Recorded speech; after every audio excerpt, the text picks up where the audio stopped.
Pertama dilempar batu terus menerus, tapi cuma aku yang dilempar. Itu aku dilempar besi segini. Topinya kayak orang Rusia gue lihat. Dia menyumpah dan itu bakal kena orang. Mah, kok itu ada pocong gitu kan? Mbak, kok dari tadi teriak-teriak di sini ngapain? Kamu kalau benci sama orang, jangan keluar kata-kata kotor atau kata-kata nyumpahin orang. Aku nyumpahin, aku bilang, aku nggak ridho dunia akhirat.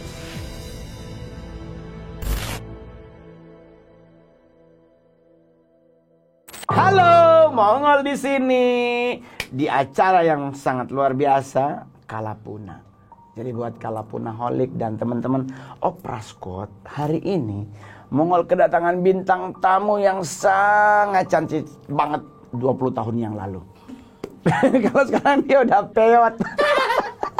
Dan saking kecantikannya maksimal, dia nggak sadar kalau dia cantik, dan dia juga nggak pernah menyadari bahwa ternyata dia memiliki kelebihan dalam hal yang berhubungan dengan makhluk halus. Nah, biar bagaimana dia nggak sadar atas kelebihan tersebut, kita langsung aja nanya sama narasumber yang luar biasa. Nice to meet you, Mbak Olin. Iya, halo. Benar ya Olin ya? Iya betul, Bang. Ya, apa arti Olin? Enggak. Oh, linglung. Enggak, nama aku Caroline. Mak, kenapa nggak sadar kalau Mak Olin tuh punya kelebihan? Enggak sadar Bang Mo. Jadi dari kecil nih. Jadi nggak nyadar dari kecil? Dari kecil itu? Enggak nyadar. Sampai maksudnya mulai sadar tuh sejak kapan? Maksudnya apa setelah menikah atau Enggak. ada yang ngomong? Enggak, sejak sadar itu pas ada yang ngomong sama aku. Bahwa Mak Olin tuh sebenarnya Bisa, memiliki... tapi aku coba enggak Selalu gitu. enggak. Karena kenapa? Apa karena nggak mau atau? Aku nggak mau. Tapi sejujurnya Mak Olin ngelihat gitu. Ngelihat. Tapi kayak pingin enggak. Aku nggak kepengen seperti itu gitu. Kayak orang bisa ngelihat gitu kan. Aku ingin ketutup gitu. Aku nggak Lu mau kayak ngeliat pingin gitu. jadi orang biasa aja. Iya. Padahal orang lain banyak banget pingin punya karunia seperti itu loh Mak Olin. Tapi aku nggak mau. Terus baru mulai Mak Olin menyadari itu setelah Karena kan masuk ke sinetron yang kadang syutingnya kan sampai yang subuh. sampai subuh terus Ya. nyari lokasi gitu kan. Nah, kalau orang nyari lokasi kan pasti kita ngelihat hal yang begitu dulu. Ya, betul. Nah, itu yang aku hindarin. Oh, ternyata kayak gini gitu kan. Nah, aku masuk ke dunia misteri kayak gitu dari mulai tahun 2018. Oke. Nah, 2018 tuh aku udah mulai, waduh, aku dapetnya yang kayak gini terus gitu kan. Padahal aku dari kecil coba menghindar. Tapi Maulin kalau seandainya ada orang yang minta dicariin lokasi syuting gitu. Oke. Tapi Maulin ngelihat di lokasi syuting itu begini. Maulin ngomong nggak sama orang yang nyuruh itu? Ngomong. Terus kalau dari pihak orang itu pinginnya nggak usah, Maulin nggak maksa? Enggak. Itu kan kadang lokasi kan kita ada beberapa lokasi yang kita kasih gitu kan. Enggak mesti lokasi itu terus kan. Jadi mereka tinggal memilih aja yang mana gitu. Walaupun aku ngelihat cuma mau yang mana, udah cuma ngomong gitu aja. Oh, jadi ngasih alternatif ada contoh 3 lokasi, suruh atau orang 2 itu milih gitu. Oh yaudah kita ngambil yang ini gitu. Yaudah.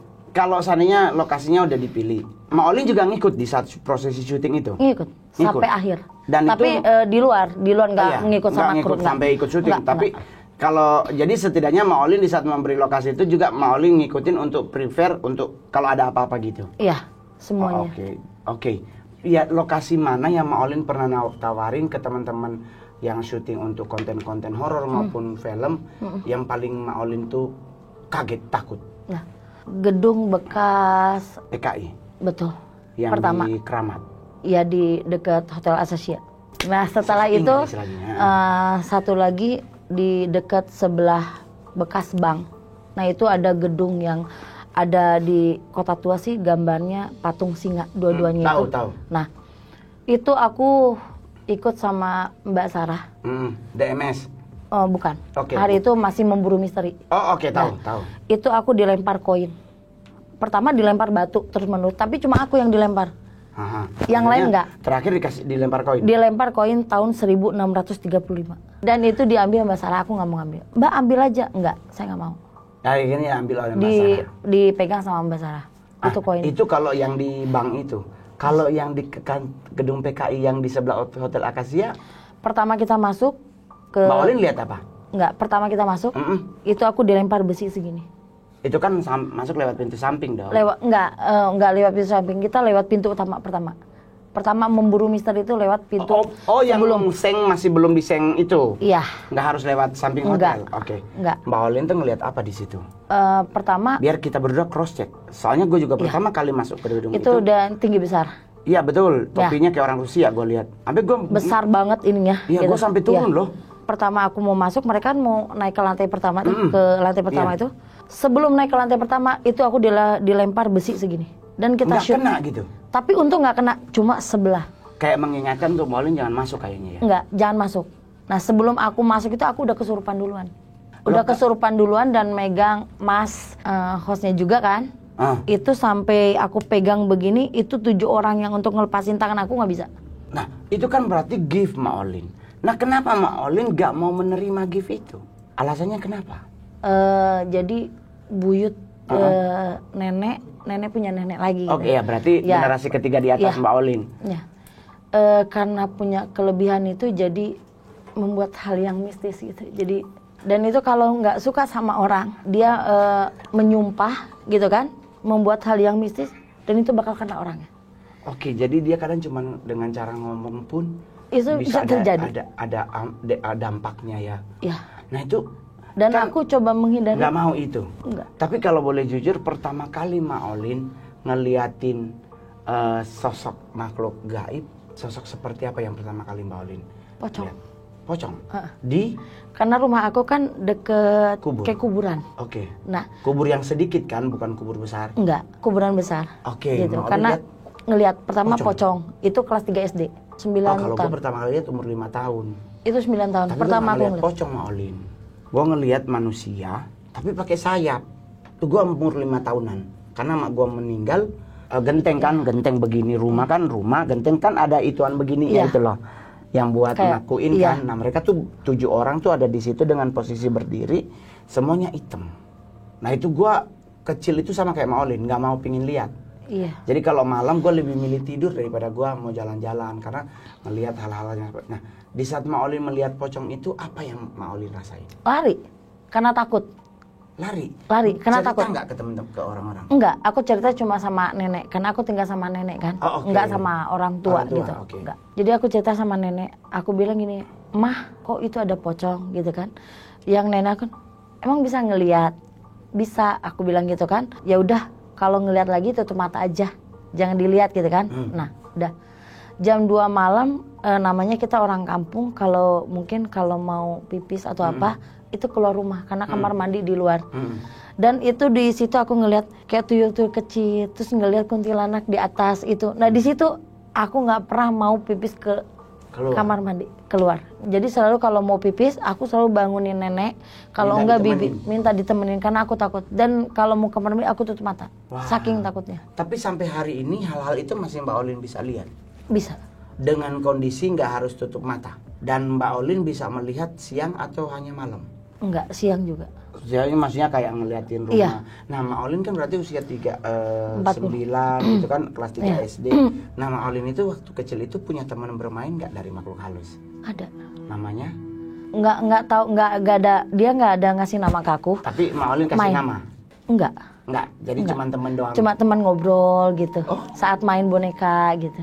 Jadi Mbak Olin ini main sendiri sama main boneka, sendiri. Tapi sebenarnya ada teman di sebelah? Iya.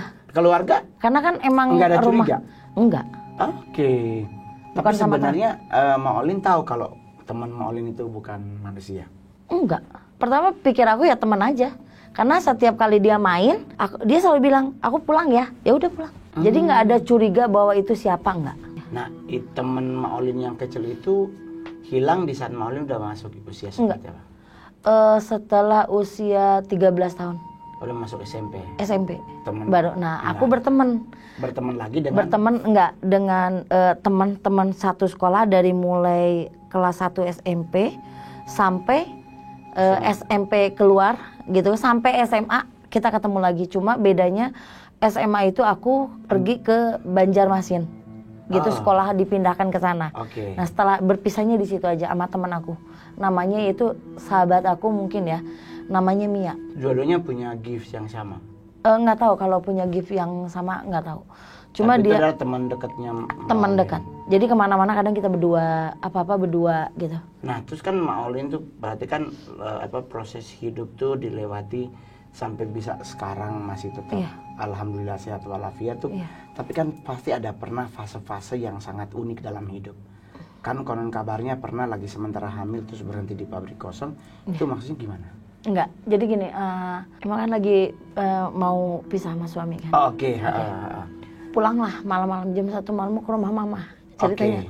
Yang satu anak aku mungkin hari itu umur 6 tahun. 6 tahun 7 tahun lah. Oke.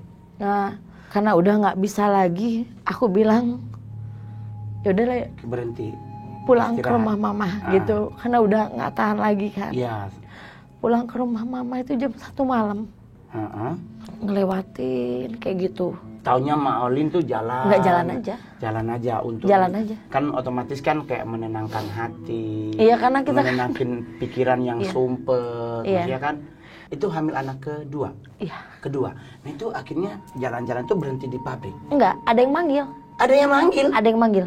Suruh itu perempuan cantik kayak dan itu bukan pabrik yang aku tahu itu pas aku lihat ke situ. Rumah? Itu, enggak, pabrik tapi mewah, ada satpam, ada pegawai banyak, mobil lalu lalang. Itu yang masuk. Jadi kenangan pertama Mak Olin lihat itu bahwa itu pabrik yang besar. Keren. Wow, terus akhirnya Mak Olin masuk dipanggil masuk dibawa anak-anak juga. Iya, maksudnya kenapa gitu? Akhirnya aku enggak, cuma lagi ini aja. Udah nanti kalau anaknya lahir kerja di sini. Maksudnya dia nawarin pekerjaan.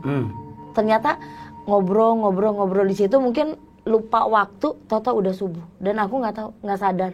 Yang aku tahu ya aku ngobrol. Setelah Mak Olin sadar, disadarkan sama yang penjaga di situ. Jadi ini pabrik yang udah terbengkalai, di sebelahnya itu ada rumah. Nah, rumah itu bapak itu tukang beca, istrinya tukang nyuci baju orang, anaknya itu masih SMP. Nah, itu yang menyadarkan. Mbak, kok dari tadi teriak-teriak di sini ngapain? Ngobrol gitu kan? Kok Mbak sendiri? Sedangkan anak aku udah tidur. Dan tidur juga di lantai. Yang setahu aku, di pikiran aku saat itu memang nggak di lantai. Orang udah dikasih karpet kok. Terus Mak Olin bilang apa masa bapak itu? Aku bilang, aku ngobrol kok tadi sama ibu siapa? Namanya Ibu Ibu Eni. Ibu Eni? Ini pabrik udah lama. Kurang lebih 17-18 tahun terbengkalai. Kenapa baru masuk ke situ? Itu kan otomatis pengalaman itu kan membuat Mak Olin makin peka sebenarnya. Iya. Ya kan?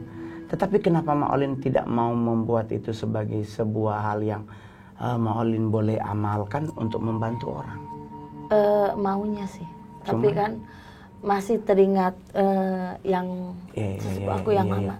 Gara-gara dia sering nyumpah. Dan aku juga misalnya turun ke aku.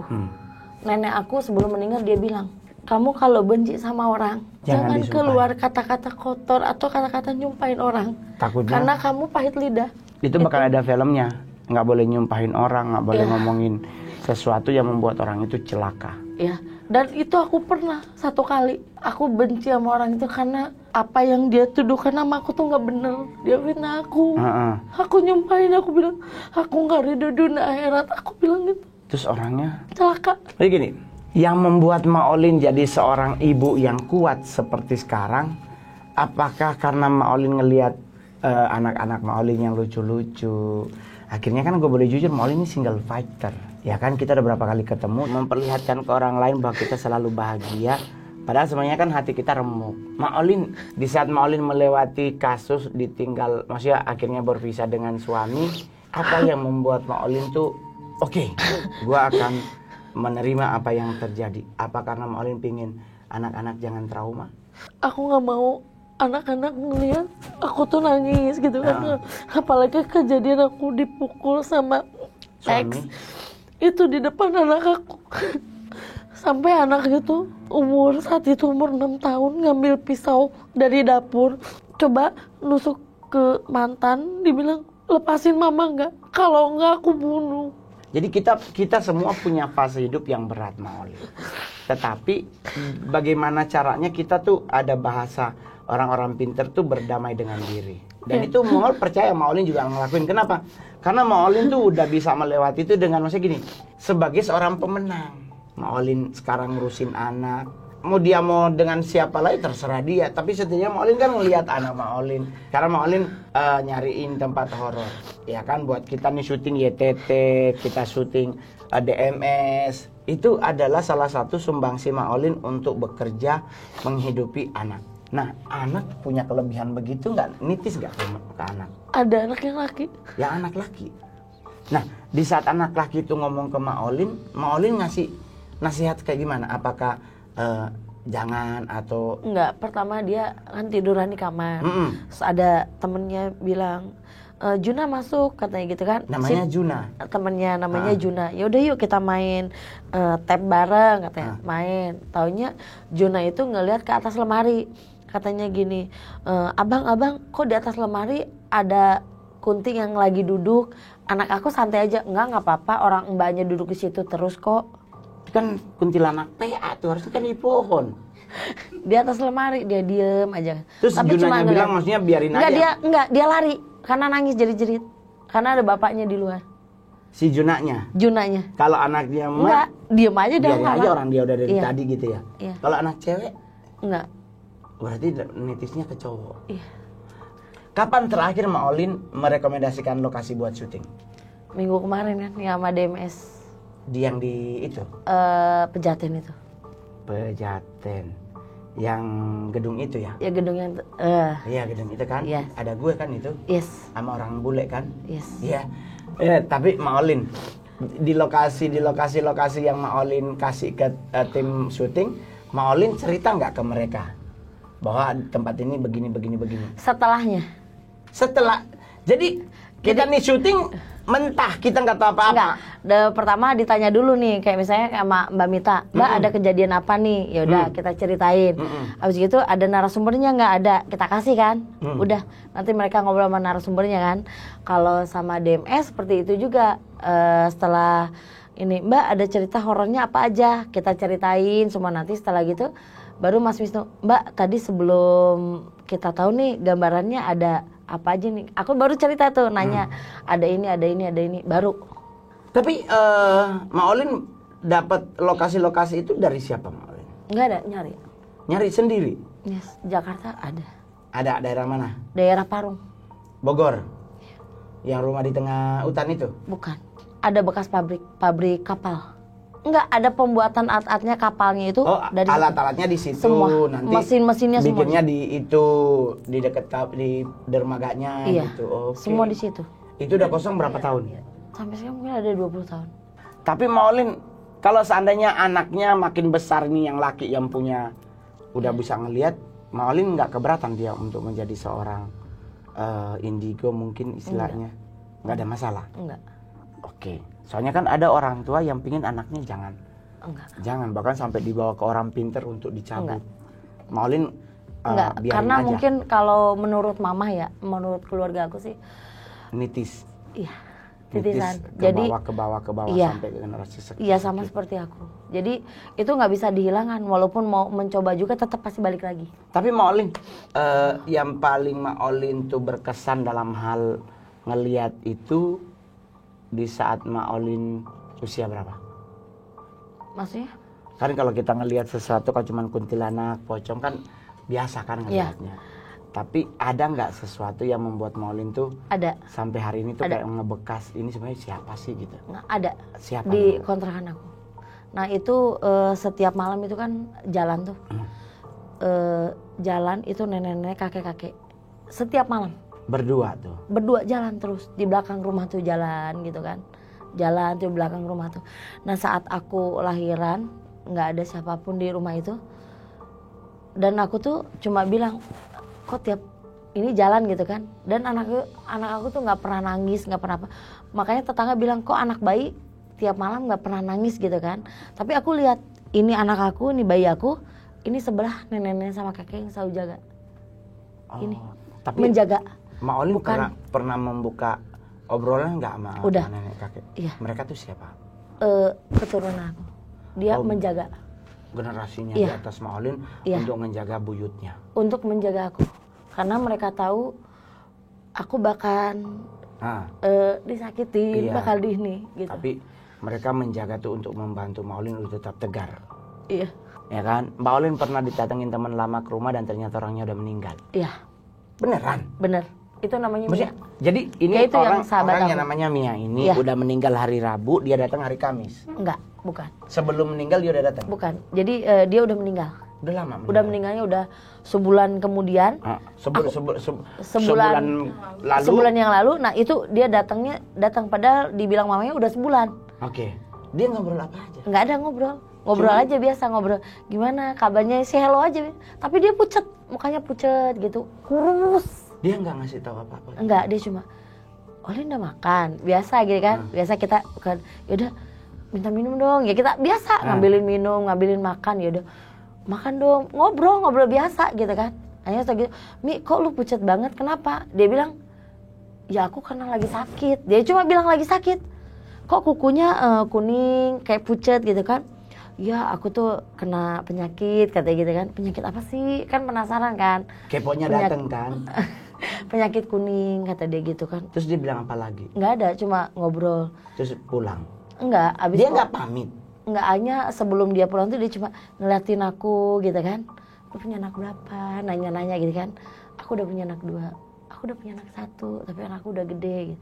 Oh iya, ngobrol.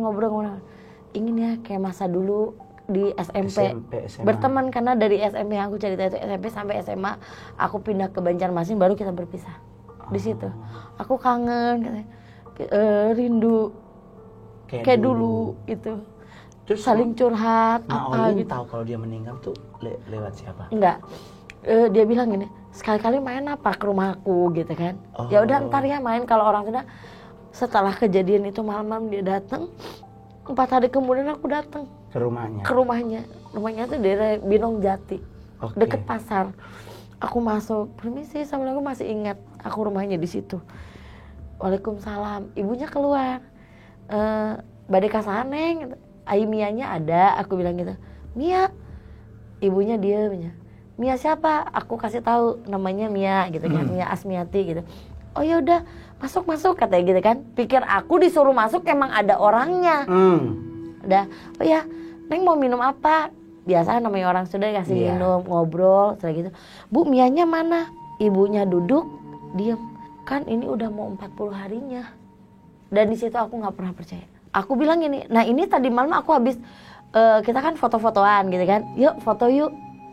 Nah, saking pas dia tahu itu Mia itu udah nggak ada, nggak mau lagi. Aku hapus.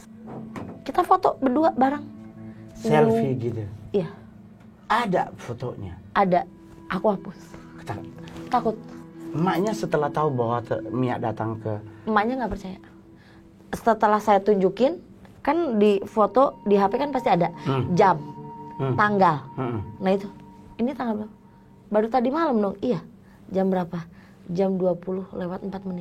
Itu masih ada. Dan ibunya tuh nggak pernah percaya. Dan ibunya baru sadar setelah kayak gitu. Neng namanya siapa gitu kan? Nama aku Caroline. Oh yang suka dipanggil Olin ya? Iya. Oh tunggu sebentar. Ternyata ada dikasih kotak. Dia ngasih baju, sweater. Sampai sekarang masih ada. Suruh kasih ke Mbak Olin? Kasih ke. Oh. Sweaternya warna pink. Terus itu perasaan orang ibunya kesini kayak gimana ya? Dia sakit? Sakit katanya, radang paru-paru. Terus setelah Mbak Olin tahu kalau Mia tuh udah meninggal, Mbak Olin ke kuburan. Ya. Aku nggak percaya. Kasihan bang, maksudnya itulah kadang-kadang persahabatan itu meninggalkan memori. Terus ada lagi nggak orang-orang yang mungkin datang-datang ke Mbak Olin? Waktu di Situbondo, saya kan kerja di lepas dari itu nggak pernah mau ke dunia entertainment kan. Masuklah ke PLTU, pembangkit listrik tenaga uap di daerah Situbondo, Banyuglugur. Nah itu aku kerja di sana sebagai translate-nya orang Korea. Bisa bahasa Korea? Sedikit-sedikit. Oh ya Allah. Setelah gitu di sana, di depan rumah bidan ada yang tabrakan, tapi hancur, badannya tuh hancur. Nah itu kayak hancur, gitu ya? Dipungutin sama bidannya tuh dikit-dikit. Sama bidannya kita mungutin. Nah kita mungutin, karena kan nggak mungkin orang berceceran kayak gitu kalau bidannya sendiri kan nggak mungkin kan. Jadi kita bantu gitu. Dan bidan itu kenapa nggak pakai sarung tangan? Namanya kita refleks. Saat itu kan nggak penting cari sarung tangan. atau cari plastik, kita ambil gitu kan. Ternyata malamnya itu baru muncul. Iya.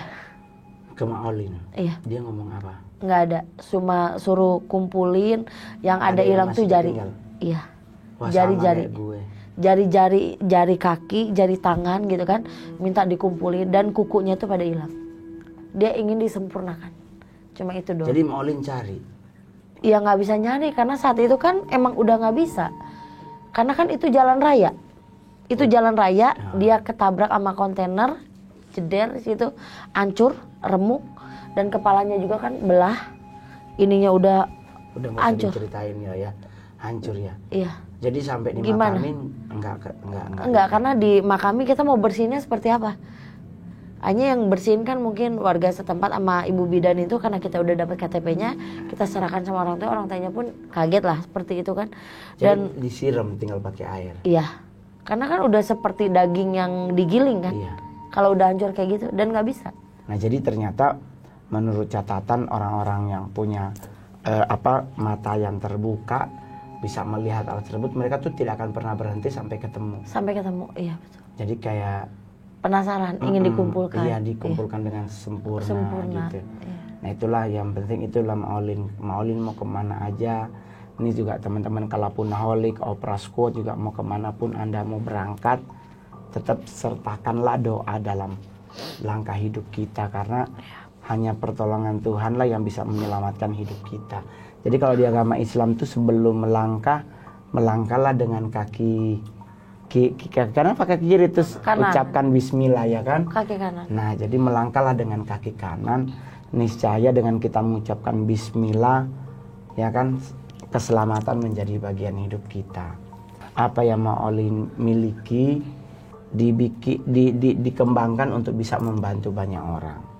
Buat teman-teman yang memiliki gift dalam hal indigo dari berbagai macam fase, kalau seandainya mengalami hal-hal seperti itu, jangan pernah merasa gua nggak kuat, gua nggak mampu, gua nggak mau. Sebenarnya itu kan semua bisa kita pelajari, semua itu bisa kita remake, kita buat itu menjadi satu hal yang bisa membantu banyak orang. Betul. Apalagi teman-teman yang suka nonton Kalapuna, yang sudah menjadi subscribernya Opera Entertainment, Anda punya pengalaman yang sama dengan apa yang dialami Maolin atau bintang-bintang tamu yang sebelumnya, share aja di DM atau di YouTube-nya, dibikin dalam bentuk komen, nanti akan kita hubungi untuk menjadi salah satu narasumber di Kalapuna. Karena dengan kita menceritakan apa yang kita alami, kita bisa memetik banyak hal dalam hal itu. Tetap Tuhan lebih besar daripada masalah kita. Betul ya Maolin? Jadi jangan lupa di subscribe, like, share, dan komen. Kita ketemu lagi di konten selanjutnya dengan bintang tamu yang lain yang luar biasa. Dadah!